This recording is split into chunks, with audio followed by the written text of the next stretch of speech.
ఇప్పుడు నీళ్లు నిధులు నియామకాలని చెప్పేసి మేనిఫెస్టోలో అప్పుడు ఎలక్షన్కి ముందు ఏదైతే చెప్పారో దాని మీదే గెలిచారు కూడా. కానీ ఇప్పుడు దాన్ని తుంగులోకి తొక్కేశారు అని చెప్పి చాలా విద్యార్థులు తిరగబడుతున్నారు, అలాగే ప్రజా సంఘాలు తిరగబడుతున్నాయి. దీని పట్ల ప్రతిపక్ష పార్టీ 100% వాళ్ళ నీళ్లు నిధులు నియామకాలపైన తెలంగాణ ఉద్యమాన్ని పెద్ద ఎత్తున అవును మనం అంటే ఉద్యమాన్ని అంటే బాగా సెంటిమెంట్ తీసుకొచ్చాం ప్రజల లోపల. సో ఈరోజు నియామకాలు ఎక్కడున్నాయి? నియామకాలు ఇంటింటికో ఉద్యోగం అన్నారు. ఎలక్షన్లో ముందు చెప్పాడు, ఎలక్షన్లో చెప్పాడు ముఖ్యమంత్రి. ఆ తర్వాత ఏమన్నాడు అసెంబ్లీలో, నేను ఎక్కడ చెప్పినా ఇంటింటికి ఉద్యోగం అని నేను చెప్పలేదన్నారు. వీడియో చూపించిండ్రు, అయ్యా నువ్వు అన్నమాట ఇదని. దాన్ని మీడియా అందరి మీద దుమ్మెత్తి పోషున్నా మీడియా చూపిస్తే. ఇంటింటికి గవర్నమెంట్ 1,00,000 ఉద్యోగాలు అని చెప్పాను నేను. 1,17,000 ఉద్యోగాలు ఉన్నాయి ప్రభుత్వంలో, ఖాళీలు ఉన్నాయి, నింపుతా అన్నాడు. ఇప్పటిదాకా వాటి పరిస్థితి లేదు. కేటీఆర్ గారు కూడా కాకుండా 1,17,000 కాకుండా 3.5 ఏళ్ల నుంచి రిటైర్ అయినటువంటి వాళ్ళు చాలా మంది ఉన్నారు. అవును, ఆ వేకెన్సీస్ చాలా వచ్చుంటాయి. అవును. సో మరి అవన్నీ ఎన్ని ఉన్నాయి ఖాళీలు, ఎన్ని నింపుతున్నారు? కొత్తగా కూడా చాలా రిక్వైర్మెంట్ వచ్చింది, న్యూ రిక్వైర్మెంట్ కూడా చాలా వచ్చింది. ఎందుకంటే గురుకుల పాఠశాలను కొత్త స్కూల్స్ ఏర్పాటు చేశారు. అవును, న్యూ జూనియర్ కాలేజెస్ వచ్చాయి, న్యూ డిగ్రీ కాలేజెస్ వచ్చాయి, న్యూ అదర్ ఎడ్యుకేషన్ పరంగా న్యూ చాలా కొత్త ఇన్స్టిట్యూషన్స్ వచ్చాయి. మరి అవన్నీ కొత్త ఉద్యోగాలు కూడా కొత్త రావాల్సిందే అడిషనల్ గా. కొత్త యూనివర్సిటీస్ వచ్చాయి, ఆ యూనివర్సిటీలో ఎంప్లాయ్మెంట్ కూడా కావాల్సిందే కొత్తగా. సో ఇవన్నీ లెక్క వేసుకుంటే దాదాపు ఎన్ని లక్షల ఉద్యోగాలు మనం ఇవ్వచ్చు? ఇవన్నీ కూడా పక్కన పెట్టేసి కేవలం అరాకొరా పేపర్లలో వేసేసి ఆ పేపర్లలో రోజుకు ఒకటి కనిపిస్తుంది, కానీ ఇప్పటిదాకా ఒక్క ఉద్యోగం ఇచ్చినటువంటి పరిస్థితి లేదు. సో ఇవన్నీ మాటలకే పరిమితమైంది ప్రభుత్వం, మాటలలో తప్ప చేతలలో ఎక్కడ కూడా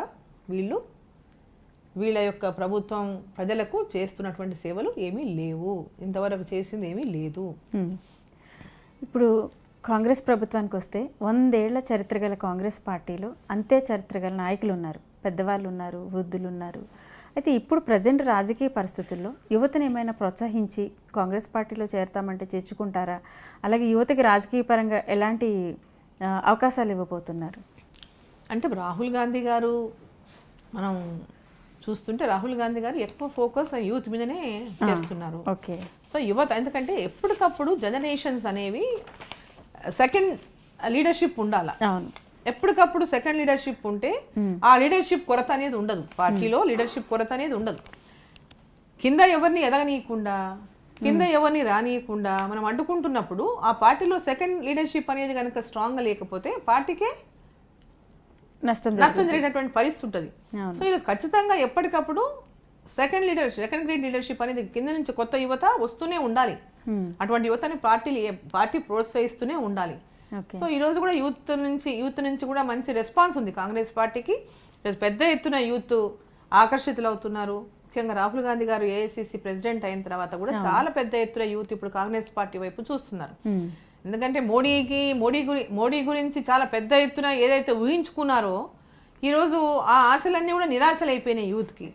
ఈరోజు ఎంతసేపు ఉన్నా కూడా మోడీ గారు మతపరమైనటువంటి వాటిపైన, హిందుత్వం అని, మతం అని, ఆ వాటిపైన ఉన్నటువంటి ఫోకస్ ఈ దేశం యొక్క భవిష్యత్తుని ఏ విధంగా అభివృద్ధి చెందాలా, ఏ విధంగా అనేది దాని మీద ఫోకస్ లేదు. ఎంతసేపు ఆ మతపరమైనటువంటి దాని మీదనే ఆధారపడి ఓటుని పెంచుకునేటటువంటి ప్రయత్నం చేస్తున్నారు. కానీ ఇప్పుడు ఇంతవరకు ఈ మోడీ ప్రభుత్వంలో ఎంప్లాయ్మెంట్ అనేది చాలా తగ్గిపోయింది అనేది మనం వింటూ ఉన్నాం, చూస్తున్నాం. అసలు చాలా వరకు నిరుద్యోగం పెరిగింది అనేది ఒకటి.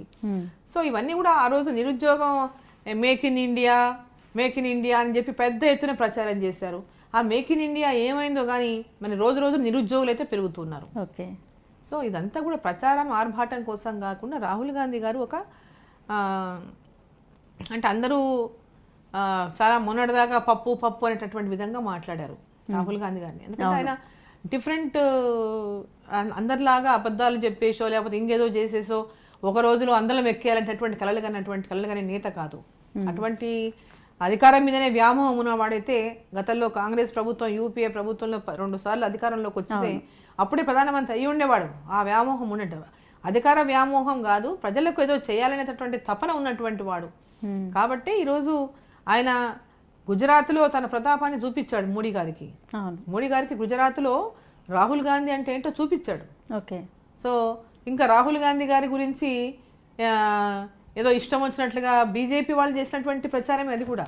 బీజేపీ ఉద్దేశపూర్వకంగా రాహుల్ గాంధీ గారిని చాలా తగ్గించి చూపినటువంటి ప్రయత్నంగా సోషల్ మీడియాలో విపరీతమైనటువంటి ప్రయత్నం చేసింది. దానికి తగిన సమాధానం మన గుజరాత్లోనే రాహుల్ గాంధీ గారు తన యొక్క లీడర్షిప్ చూపించాడు. సో మోడీ ఎంత దిగజారిపోయినాడు గుజరాత్ ఎన్నికలు అనేది మనం కళ్ళారా చూసాం. అవును, చాలా టఫ్ కాంపిటీషన్. ఇప్పుడు గుజరాత్లో వరుసగా అధికారంలో ఉన్నటువంటి పార్టీ బీజేపీ పార్టీ 3 టర్మ్ అంటే ఆల్మోస్ట్ 22 years 4 terms, ఇది 5th term. వాళ్ళు అక్కడ మొన్న మళ్ళా ఇదైంది. గుజరాత్ ప్రధానమంత్రికి కూడా ఆయన ఉన్నాడు ఇవాళ. సో అంత ఉండి ప్రధానమంత్రి స్థాయిలో ఉన్నటువంటి వ్యక్తి ఆ రాష్ట్రం ఎన్నికల్లో ఒక గల్లీ లీడర్ లాగా తిరిగాడు. అవును, 42 సభల్లో పార్టిసిపేట్ చేశారు ప్రధానమంత్రి అని పత్రికల్లో వస్తే, అంటే ఎంత భయపడిపోయిన, నిజంగా అంత కాన్ఫిడెన్స్ ఉండి తను చేసినటువంటి ప్రభుత్వం యొక్క తీరే కానీ తను చేసినటువంటి డెవలప్మెంటే కానీ అంత ఇదిగుంటే అంతగానో ప్రజలకు తన అంత కింది అంటే తను ఒకటే కాకుండా తన క్యాబినెట్ అంతా, అవును, ఇతర ప్రాంతాల్లో ఉన్నటువంటి బీజేపీ పార్టీ వాళ్ళందరినీ మొత్తం అక్కడ దించేసి కంప్లీట్గా, అంటే అంతమందిని ఒక్క రాహుల్ గాంధీని ఎదుర్కోవడానికి అంతమంది అక్కడ రావాల్సి వచ్చింది. సో ఆ గుజరాత్ ఎన్నికల్లో కూడా కేవలం ఒక సెంటిమెంటు ద్వారానే మళ్ళీ అక్కడ కూడా గెలిచడానికి ప్రయత్నం చేశాడు. ఏదో అరకొరగా ఒక మార్జినల్గా అది తక్కువ మెజారిటీ గెలిచారా ఎక్కువ మెజారిటీతో గెలిచారా అనేది కాదు, కానీ పట్టు అయితే వచ్చింది. కానీ అక్కడ రాహుల్ గాంధీ గారు ఆయన ఒక బీజం వేసుకున్నారు అనేటువంటి సంకేతం అయితే వెళ్తుంది ఖచ్చితంగా.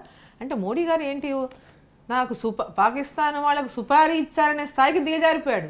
ఓకే, మాజీ ప్రధానమంత్రి మన్మోహన్ సింగ్ గారిని, మణిశంకర్ అయ్యర్ గారిని వాళ్ళందరూ సమావేశం ఏర్పాటు చేసుకొని ఒక పాకిస్తాన్ వాళ్ళతో కలిసి నా మీద కుట్ర పన్నారు, నన్ను చంపడానికి సుపారీ ఇచ్చారనే స్థాయికి ఎన్నికల్లో ప్రచారం చేసుకున్నారు.